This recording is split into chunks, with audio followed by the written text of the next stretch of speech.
Hello YouTube viewers, welcome to my channel Science to Technology. In today's show, Computer Wednesday, we're going to talk about EU's battery regulation that they are implementing soon. So let's dive deep into it. So what exactly is the problem? Well, problem is the battery is playing way too important role in our day-to-day life. For example, we are no longer in a world where batteries only mattered for Navy soldiers, simply because in submarines and our remote controls, we have crossed that threshold. At this point in time, it's important, and its importance is only going up, meaning the amount of battery that we have surrounding ourselves, that number has went up exponentially. Be it your mobile phone, be it your laptop, be it your smartwatch or whatever have you, the numbers of battery is going up. And all data points to one thing: it's gonna go up. Meaning, if we are consuming 1 million piece a day, we're gonna consume 2 million piece a day. So fundamentally, it's going up, and importance to our day-to-day life is exponentially greater. So any disruption in the supply chain, any failure or any malpractice in this sort of system could have disastrous consequence. So it's one of those things that we really have to look into it. Now, it's ironically, no matter how much research we do, it's one of those things that fundamentally has the finite lifespan stuck to it. And no matter what you do, it most of the time it generally is the first component to fail. For example, let's say you compare this battery to a 3-phase AC induction motor. You could literally find AC induction motor that are 100 years old and still working. You will never find a rechargeable battery that is 100 years old and working. Like even nuclear submarines batteries or even diesel submarines battery, they had huge batteries. Even those puppies won't last that long. So that's the whole point. And many times the problem is that it fails before other components. For example, recently I have noticed that there are companies that are buying old point and shoot camera and selling them at quite a high price. I thought, hey, I have this camera, it was my first camera, it's functional, I remember it last time it was functional. Here's the battery went poof, everything in the camera is perfect. And I know for a fact, like if I will try to get an appraisal for this. If I get a good amount, I can just replace the battery and get a fully functional camera. But here's the deal. Why did battery fail? Again, inherently, it's one of those devices. You can have a perfectly functional laptop that can keep working for years on end without any issue. RAMs can be like, I got this. NAND flash gates would be like, I got this. Everything in your system got this. It's like, especially if it's a passively cooled system. If it does not have fan, it does not have dust grills, it's like, bro, I got this. But the moment you touch battery, it's like, no, I don't got this. That's the first thing that goes away. Be it your mobile phone, be it your laptop, be it your electric vehicle. You could literally have an electric vehicle that has an induction motor and is going to keep running forever. You can have very advanced motor driver unit. That will also work for very, very, very, very long time. Battery, nope. So it's one of those things. And batteries are fundamentally very fragile. Like on a chemistry level, they are fragile. They do not like very high voltages. They do not like very high much amps. They do not like too much temperature. They do not like too many cycles. They are fragile AF. They are ludicrously fragile. Meaning, you may think other things are fragile. Like for example, glass things. You'll be like, hey, this thing, glass thing, survived from like this is 1965. So yeah, good luck finding batteries that work from that long. So it's one of those things, like all our engineering, even our OLEDs, even everything is robust, solid, long lasting. Batteries, nope. So that's the fundamental problem. So what is this regulation and how it's going to solve? Well, the idea is that user serviceable battery in most user devices. Basically, if it's a pacemaker, you're not supposed to replace his battery. That's not on you. That's on a doctor. That's a different thing. But if you're talking about mobile phones or things like this, batteries should be user replaceable. Now, what does user replaceable means? Basically, it does not exactly mean you have to go back to the old days of like where you had a smartphone where you can just like twink the case out and put a new battery. Not that much, but it does mean users should be able to do it. For example, if you live in European Union, you must have noticed all children toys have screwdriver requirement for changing batteries. Again, EU laws, extra things, but something similar. Meaning, even if like iPhone is like, hey, I'm built and screws and everything watertight, no problem. But you have to be able to undo those things. If you have a glue in the battery, no problem, but do have a glue pull tab, meaning you design in such a way that it can be undone by a customer. Does not require to go into a service center. It has to be more of a maintenance item, like how you have let's say screen guard on your mobile phone, and if it drops, you do not go to a basically shop to like, hey, you can go there. It's like if you want to, if you're on a hurry, but most of the time you can do it in your home. Hey, I bought a new one, done. So it's one, or like how exactly we replace batteries in your remote phone, remote controls. It's exactly the same thing. So basically the idea is the battery should be replaceable by user. Does not mean it has to be super easy, but it has to be doable. It should not require a heart surgery where it's like, I have 10,000 heat guns, exactly controlled temperature, and then we're gonna pull it like this, and then we're gonna have this thing. No, no, no. It's just like simple, doable steps. And it should be done by 2027. It's as of now. Again, law, legislation, politics, it could take longer. But I'm actually happy to see that way too many politicians supported it. Almost like majority win, and it was like landslide majority. Only 10 people were against it. So that does give me some hope in humanity. Now that's for small batteries, specifically smartphone and smartwatches. But the bigger thing, because be mindful, right now smartphone consumes most of our world resources, but in future it won't be the same. It will be EV batteries. Those puppy will randomly go from like, it's a few percentage of lithium is being consumed by them to like, okay, serious percentage is being consumed by them. So they are designing a battery passport for it.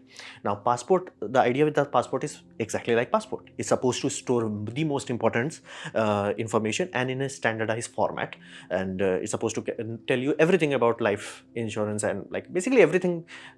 It has two data categories. For example, one is static data, meaning it's not supposed to change. If you are using a flash memory for it, the memory has to have basically warm memory into it, basically write once, read many.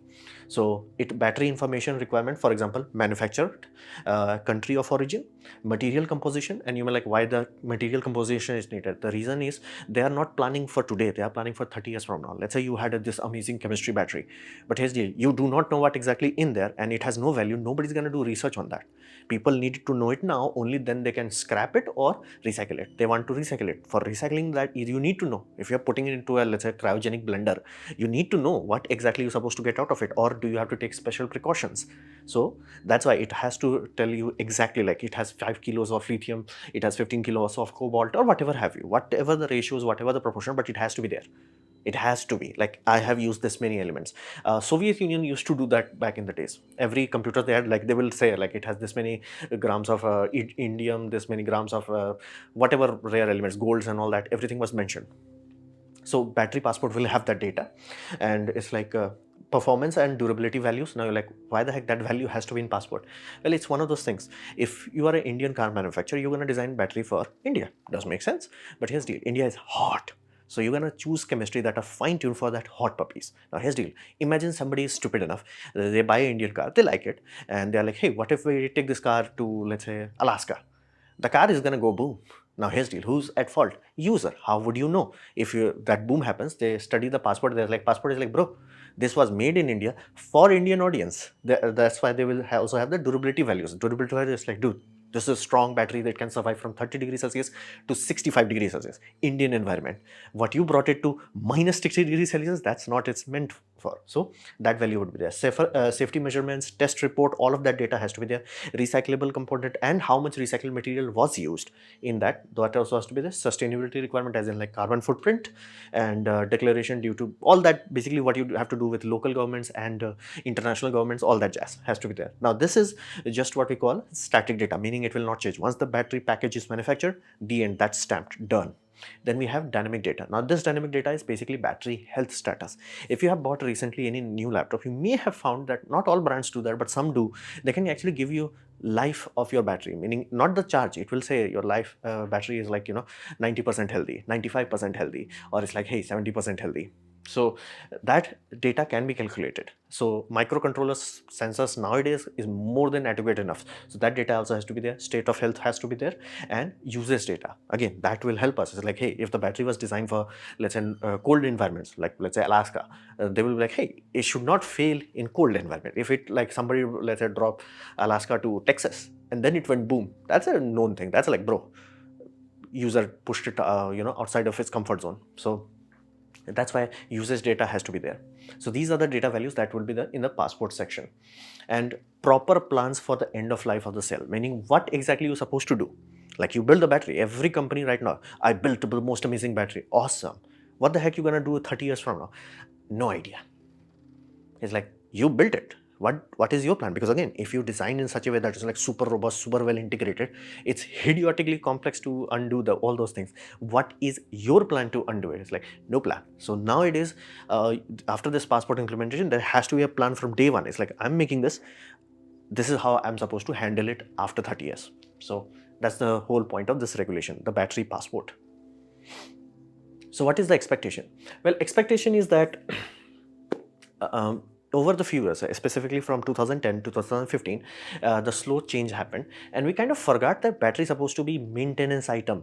Like, think of it this way, let's say you have a car, right? You cannot go all in into it. That is true, that sometimes it does make sense, like brake systems, you're not supposed to tamper with that. But here's the deal, imagine a car that's like, hey, if you want to add water to your radiator, yeah, you have to come to a shop. You're like, dude, what are you smoking? Like, oh, you have to change wiper fluid, you have to drive to California, and you have to go to Apple headquarters, and then they're gonna use the special bullshit to do special bullshit, and then they're gonna bullshit charge you.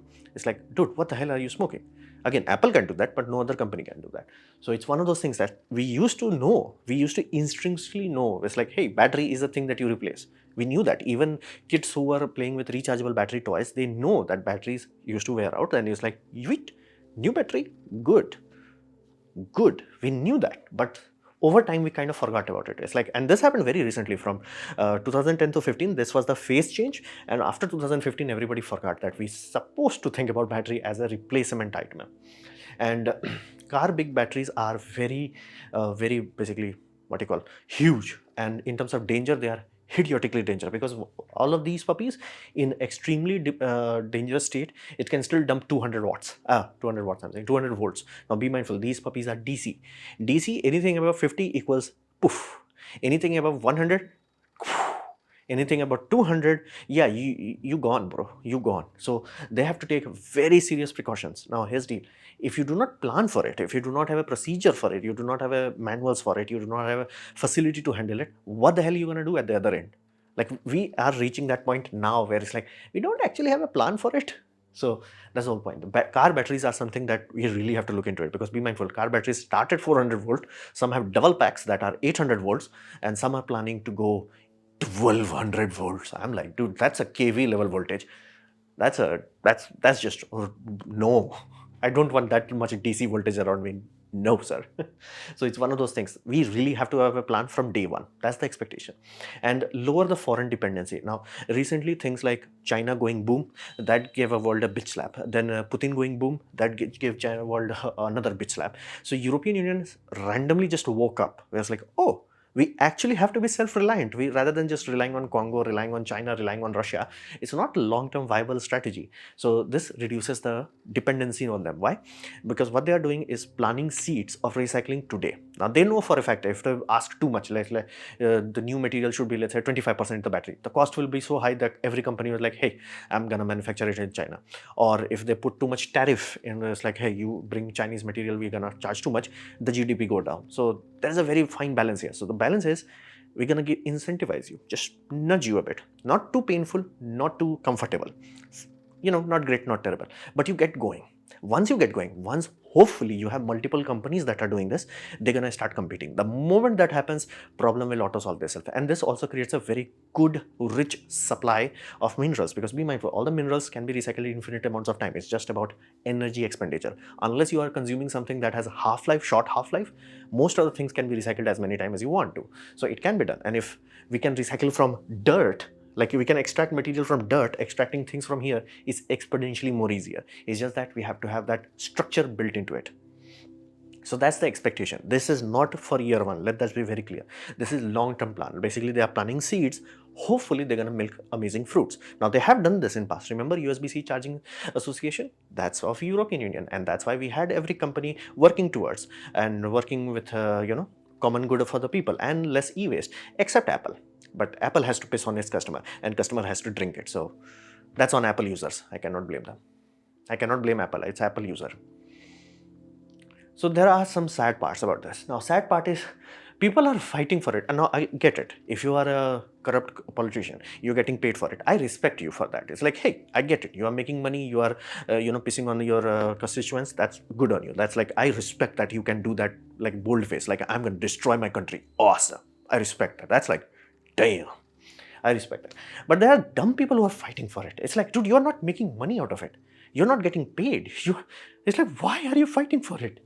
It's one of those, it's like some people like we had forefathers who worked their ass off to create a constitution, died for it sometimes. And then we have these people, it's like, take my rights away, daddy. It's like, What the hell? Like, it fundamentally makes me sad. Like, and they will use boogeyman arguments. For example, phone will become less waterproof. Here's deal. This is a laptop, okay, from Dell. Now, this is a kaboom-proof laptop. Let that sink in. This is the most robust laptop that you can buy. And again, almost all company like Panasonic, Dell, and other brands also have a lineup which is like kaboom-proof. These things generally have replaceable batteries, and they are 100 times more robust, more waterproof, more solid than any iMac you can buy or any Apple product you can even think about. Apple is the only company that does not make a robust laptop. So do not give this argument. It's like, oh, waterproof. And be mindful, the law is very clear on that. It does not mean nail able to remove it. It just means if you have a screws, it has to be non-security torque. Or if you are making it security, it has to be openly available. Meaning, go around it. It's like you have to use basically non-security torques. You should be able to open it up and should have pull tabs so that you can pull out the battery. So battery will not change in any way, shape or form. Fundamentally, it just have to go from rocket surgery to like, hey, it's a minor annoyance things that I have to do every 2 years. So that's the whole point. It's not like, oh, it will become less waterproof. It's like boom proof. We got this. We have the technology. We build submarines, like removing the private part. We build submarines. We got this. Like, go to your kitchen. How many things that are finger tight and they are water tight? Go to your kitchen, man. Just go to your kitchen. I guarantee you, you're gonna find things. So that's the whole point. They're not blocking how European Union is not gonna go, this is how you have to design. It's like, dude, design whatever the heck you want to design. Just think in this way, how the heck somebody is supposed to undo it. Put a new battery. Do it. That's the whole point here. Now, it will also make phones easier to steal. No, sir, no. Just no. It's like same thing happened with cars also. Once we figured out VIN number, chassis identification, car thievery went from car stealing to just people stealing parts. And nowadays, even that is not happening. So you literally have higher chance of like somebody stealing things inside your car rather than the car itself. So same thing applies with basically smartphone. Yes, you can swap the battery, but here's the deal. If you swap the battery, the basically phone is dead. Now here's the deal. Dead phone do not send too much money in an open market. You have to put a new battery. The moment a new battery put in, it will come online and it will tell you, hey, I'm a stolen goods. Why? Because the logic, whoever decides that logic is in SoC, silicon, system on chip. That puppy is the one responsible. Hey, I was not authenticated. I have too many failed attempts. I have this. That's why I'm gonna trigger a red alert. I'm gonna lock down the phone. Battery has nothing to do with it. Unless you have horribly bad security system, battery should not do anything to it. For example, it's like having basically user password. That was like if you remove the CMOS battery, it resets. No mobile phone has that stupid protection. None of them. All of them are designed in such a way that battery, it can be joined out and your data still would be safe. Everything would be intact, so to say. So that has no difference. And even if it's like, do you really want to, it's like, hey, I want my front door to be like, it requires a blood sample to get into it because somebody else can break into it. It's like, no. It's stupid. It's fundamentally sad. And then there is some part that truly makes me sad is that it required government intervention. And let this be very clear. I'm not a very big fan of European Union personally. Now, like, why? Well, this is my first camera. This is my second camera. Both of them have 30-minute video recording limit. Why? Is the SoC heats up or the battery runs out or the card cannot have storage? None of those. It's because European Union, somebody smoked too much weed and they had a law. It's like, if more than 30 minutes recording can be done, it will be a video camera and we're going to charge accordingly. They're going to increase the tax bracket. So every camera company, to keep the prices low, they had to give that 30-minute limit. So European Union is not perfect. Let that be very clear. This EU Commission, they were smoking weed. Thankfully, they have revoked that law 4 years ago. So at least new cameras don't have that limitation. I'm happy about that. But yes, it is a sad thing that government have to get into this. They should have been standardized. They should have been like, hey, we got this. We understand this. Like, there should not be an Apple-like company where it's like, oh, I signed the agreement of USB, but I'm going to piss on the people. That should not be a thing. But Apple did that. That mandated that force requirement where it's like, no, use USB-C, goddammit. And here's still, that's the ironic part. USB-C was championed by Apple itself, but Apple was like, what if we F the customer, That personal satisfaction, that sixth yacht or seventh yacht, I mean, like that personal satisfaction, like, that's why it's a sad thing. Let us be very clear. It's very sad that we have to do this. But what is the other alternative? Because that's why we elect a government. Government's supposed to think about the long-term plan. Government's supposed to be like, hey, we see we have too much e-waste in chargers. How about we standardize it? Now they are standardizing, hey, not only the charger, as in like USB-C has to be standardized, you also have to standardize the handshake. So you cannot be like, hey, if you don't have my special Hulululu charger, you can only charge at, let's say, 5 watts or 10 watts. No, no, no, sir. If it's a 30-watt charger, it's supposed to be able to give 25 or 30 watts to your any phone. If it's a 60-watt charger, it will figure out the handshake. There is a common language handshake where it's like, hey, you need 60? No, you don't. How much you need? You need 25? You take 25. So they are fixing that part also. And that's why we're supposed to have government. That's the ideal job of a government. And again, I do understand they cannot just go YOLO or like all environmentalists on them, and they are doing quite well. But it should not be needed. But here we are. So I get it. Like some people are like, government should not get into this. I get it. But what else we can do? Like if you do not bitch slap Apple, it alone will create more e-waste than 3 other mobile phone companies combined. So that's why somebody has to bitch slap Apple. Somebody has to piss on Apple's itself. It's like, hey, it's not tasty. So somebody has to do that. And now here's the deal. Why the heck we don't notice it anymore? Well, we have crossed the threshold of what we call death by 1,000 cut. For example, this logic of battery being a serviceable part was like, yoink, we forgot it. We forgot about it. We forgot about an era where phone actually used to last. We forgot about it. Like brick by brick, it's like, what if we took this? Now, here's the, why did we allow it? Well, progression was happening very rapidly, meaning a smartphone in the early days, as in like 2000 smartphone, was exponentially poorer compared to a 2015 smartphone. 2015 smartphone was exponentially poorer than compared to 2020 smartphone. However, now it's reaching a point where we don't actually need it. Why? Now a smartphone from 2020 versus 2025 is not gonna be that much different. You may have little bit this, little bit that. Megapixel would be like, oh, instead of 12 megapixel, we have 300 megapixel. It won't actually have that magical wow photos anymore. So now the devices can last longer, but we have been conditioned to like throw away your mobile phone every 2 years because Apple will update your phone to like F the customer. It's like, although the battery is like, can't sustain the loads of SoC. It's like, you must have designed this puppy with the battery in the mind. So I'm reasonably sure, unless your electrical engineers are incompetent, they would have designed the power rail to be within spec of the battery. And in worst case scenario, you never design something. It's like only if it's awesome that's gonna. But we are talking about a company that literally created iPod that's supposed to kaboom their battery after 18 months of warranty is over. Yeah, that's why we need government. I don't like it, but if Apple exists, we have to piss on Apple itself. So what about long-term precautions here? Well, here's the 100% recycling is possible. Let that be very clear. Unless you are dealing with something that has very short half-life, it fundamentally can be done as many times as you can. Well, think about this. Like we mine things out of dirt. How cannot we do that with oh, this has lithium in it. Why can't we do that? We can do that. It's just not cost effective. And if I'm reasonably sure, you look around your plastic equipments, many of them will say virgin. It's like 100% virgin plastic, 100% virgin paper. Why do we do that? It's cheaper. As simple as that. It's cheaper. Nothing too complicated. It's just cheaper.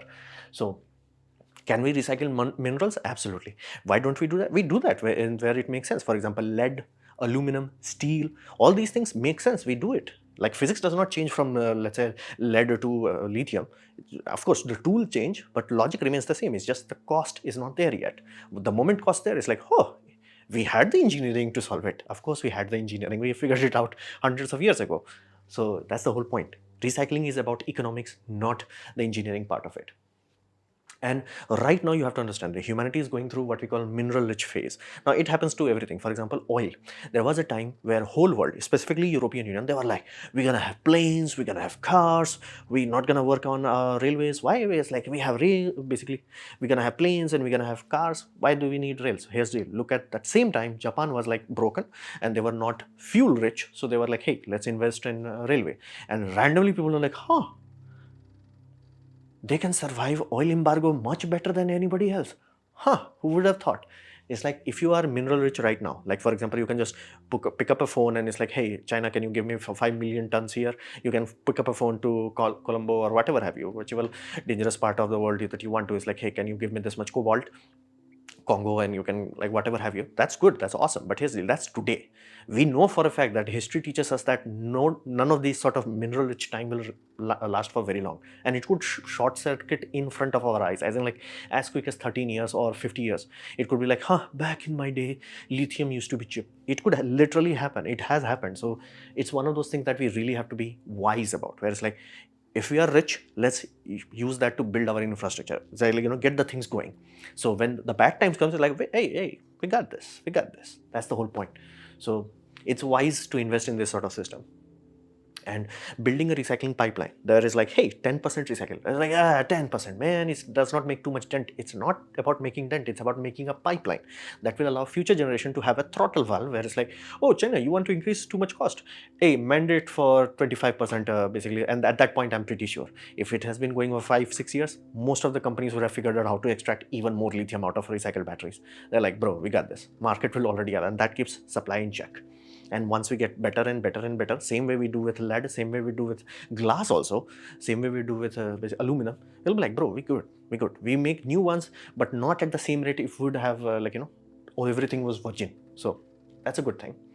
And our devices will start to last again. Like there was a time, sweet spot from 1950s to 1980s, where things made in that golden period, quote unquote, was designed to last. Washing machine lasted a long time. Hair dryers lasted a long time. Vacuum cleaners lasted a long time. Water pumps lasted a long time. Refrigerator lasted a long time.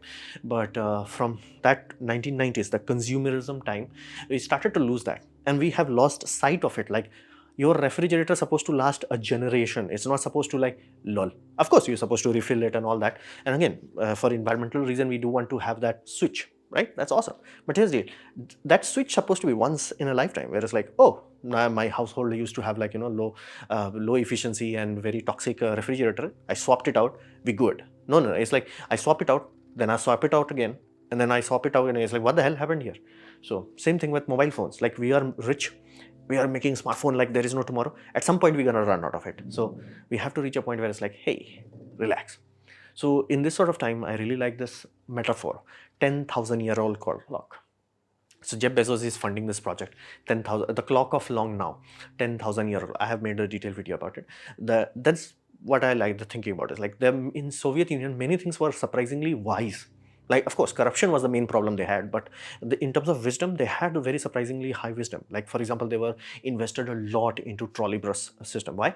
They knew they could not be fuel rich all the time. And those systems are still in use. They're invested in like, hey, all the computers literally had a tag in this, like this much materials can be recovered. Once the material prices went high enough, it's like, so there are things that sometimes we have to think very far off, very far off.